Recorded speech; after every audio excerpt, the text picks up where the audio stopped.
600 کے قریب مزارات ہیں صرف پنجاب کے اندر. بہت بڑے بڑے جو ہے وہ گدیاں ہیں اور ان کے جو گدی نشین ہیں وہ انتخابات میں حصہ لیتے ہیں. تو بندہ یہ سوچتا ہے کہ یہ سارے گدی نشین اتنے امیر کیسے ہو گئے؟ ان کے پاس جو اتنی جائیدادیں آئی ہیں یہ کہاں سے آئی ہیں؟ میں آپ کو بتاتا ہوں یہ کہاں سے آئی ہیں.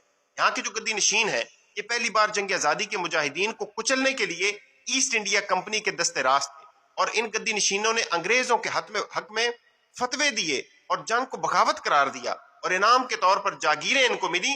اور انہی گدی نشینوں کو انگریزوں نے نوآبادیاتی عہد جو تھا ان کا، اس میں پاور سٹرکچر کے طور پر انہیں استعمال کیا اور ان کے ذریعے سے اپنے کلچز کو بر صغیر کے اندر مضبوط کیا، اور ان کو بڑے بڑے رقبے دیے، بڑی بڑی جاگیروں سے ان کو نوازا. ابھی یہاں نام لینا تو کسی کا مناسب نہیں ہے، لیکن پھر بھی میں آپ کو اگر کچھ اس کے گلمسز بتاؤں تو سرگودا میں جو شاہ پور کا علاقہ ہے وہاں پہ ایک گدی ہے، اس کو 6000 سے زیادہ ایکڑ زمین جاگیر کے طور پر ملی. اسی طرح اٹک میں ایک گدی ہے، وہاں پہ ان کو 25,000 سے زائد ایکڑ زمین ملی. جھنگ کا ایک بہت بڑا نام ہے سیاست کے اندر، ان کو 9000 ایکڑ سے زیادہ زمین جو ہے وہ انگریز نے دی. ملتان کا ایک بہت بڑا نام ہے، ان کو 11,000 ایکڑ سے زیادہ زمین دی. ملتان ہی کے ایک اور گدی ہے، ان کو 7,000 سے زیادہ ایکڑ زمین دی. اور ایک جلال پور میں ایک بہت بڑی گدی ہے، وہاں پہ بھی پیر صاحب ایک ہیں، تو ان کو 34,000 ایکڑ سے زیادہ جو ہے وہ زمین ان کو دی گئی. گیلانی ہے، ادھر ادھر، آپ جس طرف دیکھیں گے آپ کو پتہ چلے گا کہ اور دی کیوں؟ دی اس لیے کہ جب جنگ آزادی شروع ہوئی اور اس سے پہلے بھی جب ملتان میں کے اندر ایک پلٹون نے بغاوت کر دی تھی، تو یہ سارے گدی نشین تھے، انہوں نے اپنے اپنے مریدین کو ساتھ لے کے ان مجاہدین کو مارا، ان کو شہید کیا، اور اس کے بدلے انگریزوں سے جو ہے وہ نگد پیسے بھی لیے اور اپنی اس وفاداری کے صلے میں ان سے جاگیریں بھی وصول کی. اور ساتھ ساتھ انہوں نے ان کو مختلف عہدے دیے، کسی کو کسی نام سے، کسی کو سر کا خطاب دیا، کسی کو جناب کنگ کا خطاب دیا، کسی کو ذیلدار کا خطاب دیا، کسی کو کسی عہدے پہ لگایا، کسی کو کسی عہدے پہ لگایا.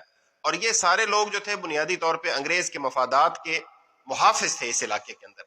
لیکن پھر جب پاکستان بنا اس وقت تو ان سب نے مخالفت کی، چند ایک جو ہے وہ پیران الزام کے علاوہ باقی سب نے پاکستان بننے کی مخالفت کی تھی اور انگریز کا ساتھ دیا تھا. جب پاکستان بن گیا تو یہ پاکستان کے مامے بن گئے آ کے، اور اس وقت سے لے کے آج تک یہ خاندان ہیں جو مختلف پارٹیاں جوائن کرتے ہیں. کبھی مسلم لیگ نون جوائن کرتے ہیں، کبھی پیپلز پارٹی جوائن کرتے ہیں، کبھی تحریک انصاف جوائن کرتے ہیں، کبھی کاف لیگ جوائن کرتے ہیں، لیکن رہتے پاور ہاؤس کے اندر ہیں اور انہی جاگیروں سے آیا ہوا پیسہ. اور ان جاگیروں کے اوپر میں بالکل کیٹیگوریکلی یہ کہنا چاہتا ہوں کوئی حق نہیں ہے ان کو ان جاگیروں کے اوپر. انگریز کا کوئی رائٹ نہیں تھا کہ اتنے بڑے بڑے رقبے جو ہے جو یہاں کے لوگوں کی ملکیت ہیں، جو جہاں کے عوام کی ملکیت ہیں، وہ ان لوگوں کو دے کر جائے. لیکن وہ دے کر گئے اور ان کے ایمان کے اوپر اس سے کوئی فرق نہیں پڑا، ان کو کوئی پریشانی نہیں ہے اس سے. اور انہوں نے انہی زمینوں کی پیداوار اور انہی سے آنے والے پیسوں سے استعمال کر کے اپنے علاقے کے لوگوں کو جو ہے وہ اپنا غلام بنا کے رکھا، ان سے ووٹ لیے، پاور جو کوریڈورز ہیں ان کے اندر ہمیشہ اپنے آپ کو جو ہے وہ شامل رکھا، اور مجموعی طور پہ انہوں نے دین کی کوئی خدمت نہیں کی. علامہ اقبال کی ایک بڑی پیاری نظم ہے جو آپ نے سنی بھی ہوگی، جس کا پہلا شعر ہے یہ: اٹھو میری دنیا کے غریبوں کو جگا دو، کاخ عمر آ کے در و دیوار ہلا دو، گرماؤ غلاموں کو لہو سوز یقین سے، کنجشک فرومایا کو شاہین سے لڑا دو. اس کا ایک بڑا پیارا شعر ہے، آپ سنیے گا آپ کو سمجھ آ جائے گی کہ اس میں وہ کس کو مخاطب کر رہے ہیں. وہ کہتے ہیں کہ کیوں خالق و مخلوق میں حائل رہیں پردے، پیران کلیسا کو کلیسا سے اٹھا دو. تو یہ پیران کلیسا بنے ہوئے ہیں، اللہ اور بندے کے درمیان آ کر بیٹھے ہوئے ہیں، ان کے پاس کوئی رائٹ نہیں ہے.